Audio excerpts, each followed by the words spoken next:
Hello class, this is the first in a series of a couple videos that we're going to be looking at, which are going to step us through doing homework 5.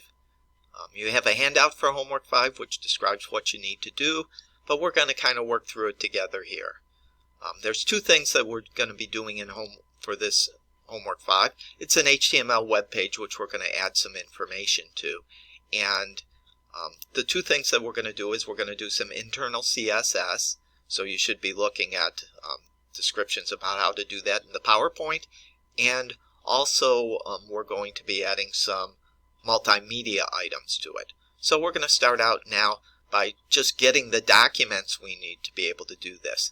If you go over to the homework assignments in Blackboard, you'll see homework 5, and there's a particular file which we need to download, which is HTML homework5.zip. You can see the document, the homework 5 documents there also, which gives the directions about what you need to do. We're going to kind of step through that. So we right mouse click on that, and I'm going to choose Save Link As. That's going to save that file to my computer. You want to pay attention to where you save it. I've done it a few times, so I have a little extra parentheses 1 there, but I'll just delete that. I'm going to save it in my CIS 121 folder on my computer. Save it someplace where you know where it is, and if you're at a lab or something, you can take it with you, maybe a flash drive. And then I'm going to hit save, and that saved that file. Now what I saved was a zipped file, okay, which is not actually a folder containing things. It's a folder containing things, but it's been put into a single file. We need to extract all of those elements from it. So I went over to the computer folder where I put my work, and if I look down here at the bottom, I see that folder that I downloaded. It's called HTML homework5.zip. So you want to find that folder. Okay, it's got a little zipper on it to indicate it's a zipped file. We need to extract the elements from it. If we don't do that, we aren't going to be able to edit the HTML. To do that, you right mouse click on the folder, and there's a choice called Extract All. When you choose Extract All, it's going to extract it and save it in the same folder you're in. You can look at the files by clicking on this. I'm not going to, because I'll just show you what happens. So when I say extract, it takes that zip document and it makes a folder out of it. That's the folder that showed up here, HTML homework 5, and it extracted the elements from it so that we can work with it. I can double click on that and it'll show me what's in that folder. That's the one we want to work with, not the one with the zipper on it. And it's got an image in it of a badger and a cat video and a fire truck sound, and it's also got our HTML in it. Now we're going to be adding these multimedia items, but that's going to come in our next video. In this video, what we're going to do is we're going to add some internal CSS to this document. So we're going to open up homework5.htm like we've done before in a couple ways. One, we're going to open it up in Notepad++. So you right mouse click on it, choose Edit with Notepad++, and it'll open up the file for us. And it's a very simple file. It's got a body, it's got a few headers, and it's got a few paragraphs in it. I also want to open it up in the browser, so I'm going to go back over to my File Explorer, and I'm going to right mouse click on it and choose Open With, and go to Google Chrome. So it's going to show us our page being browsed. We've done this before. And you can see, again, very simple. It's got the headers and the paragraphs in it. I'm going to go back over to my notepad, and I'm going to add what's called internal CSS or cascading style sheets to this. I'm going to just make a little room for that.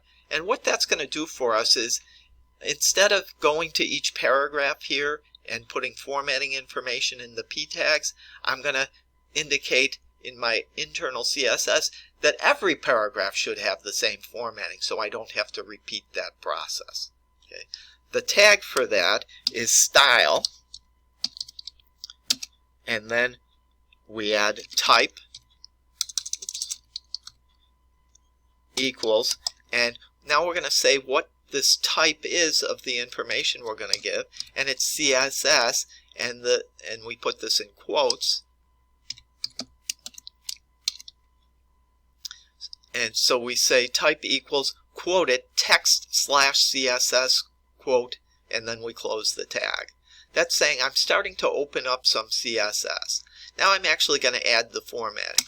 To do that, again, very simple, we give the content area we want to format, in this case paragraphs, which would just be P. Then we give a curly brace, and here we're going to indicate, like we've done in the paragraph tag before, the attributes that we want to change. In the handout for the homework, it says we want to set the color, so I'll type color, then a colon, to a certain color, and the color we want to use in this case is going to be purple. And that's just from the homework handout. We also want to change the font size, and we want to make the font a little bigger, so we type font-size colon and type 200%. And you could also give a point size there without the percent, say like 14 point or 16 point or something like that. But 200% says 2 times the normal size. And then we want a font family. We want to change the font. That's font-family colon and kind of a fun font forte. Close the curly brace. You notice between each one of the attributes we have a semicolon. And that form, and of course the spelling and all of the punctuation is very important. Things won't work if we don't use the right format. Now I'm going to close that style tag. We're also going to format the H3 headers, but let's just see if this works. So I'm going to save my document. I'm going to go back over to Chrome and refresh. And we can see that that formatting worked, and it worked for every paragraph. Change the color to purple and use the Forte font.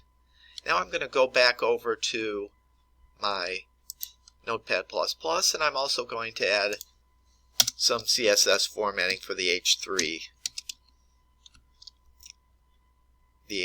content area, and we type H3 and then again an open curly brace, and then we're going to specify our attributes and their values. In this case we want the color to be set equal to red, again from the handout.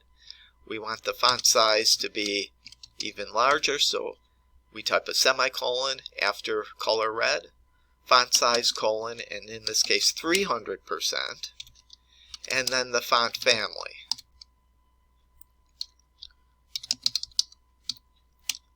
Font-family, and in this case we want to use another kind of fun font called Broadway, and close the curly brace.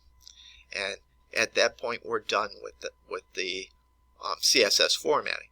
Now of course if we make errors, such as I misspell red here, or I leave the dash off of font size, and save it,